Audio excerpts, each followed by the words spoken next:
Welcome to Nasdaq Trade Talks. I'm Jill Malandrino, global markets reporter at Nasdaq.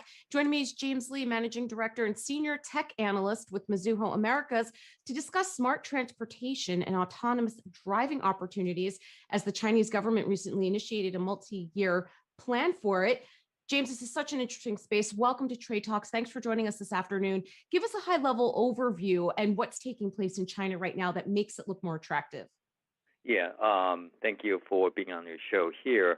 And basically, the build-out plan announced by Chinese government recently is to build out in the top 30 markets and what they call a smart transportation network, right?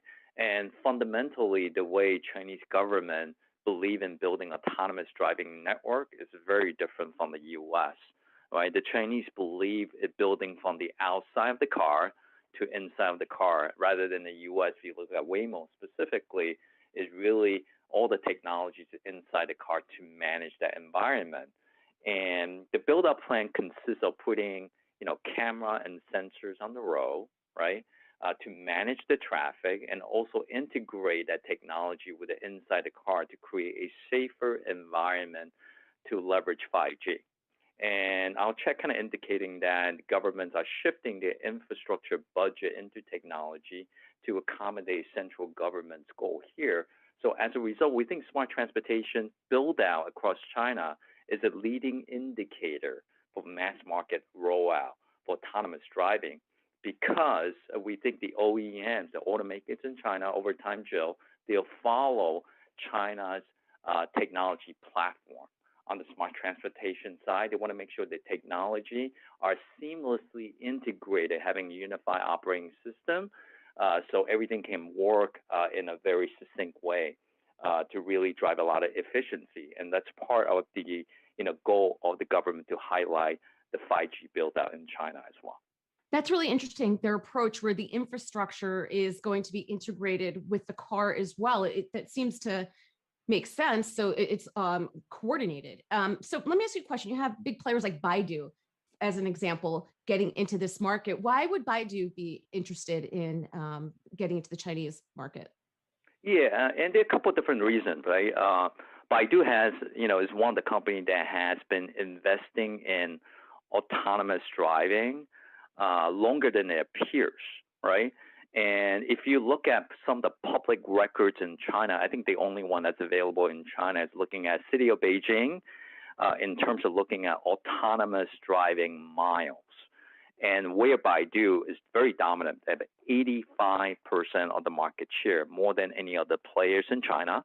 So that would certainly give them a leg up when city government decide, which vendor or technology vendor they choose to do that, right?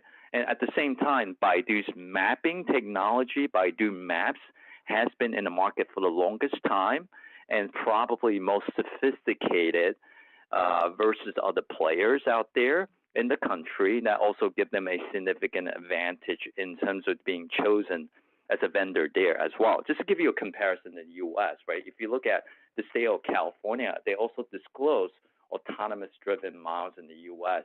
Waymo is dominant in the U.S. at 65%. So Baidu's position in China is even more dominant than Waymo's position in the U.S. here.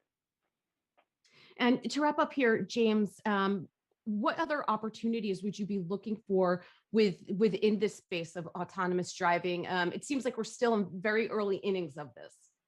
Yeah, I think the key economics for any of the technology players in autonomous driving, including Baidu, right, is not really on building up, right, the revenue opportunity from building up the top 30 cities, rather is really from licensing their technology to the OEMs. And the way China is building up its plans are also very different from the U.S. If you look at some of the innovative, EV companies like NIO in China, they're offering a subscription plan to end users at about $100 a month. So we believe that's going to be the monetization for a company like Baidu, by bundling not only their autonomous driving technology and also their infotainment system, right? Think about Baidu has search, Baidu has maps in there, And that's in a very similar way to what we see in the US, right? Apple Card, Google Card, plus autonomous driving technology going forward. And using a subscription would be a very recurring way of driving revenues in the future. All right, James, appreciate the insight. Thanks for joining us on Trade Talks, and thanks for joining me. I'm Jill Malandrino, Global Markets Reporter at Nasdaq.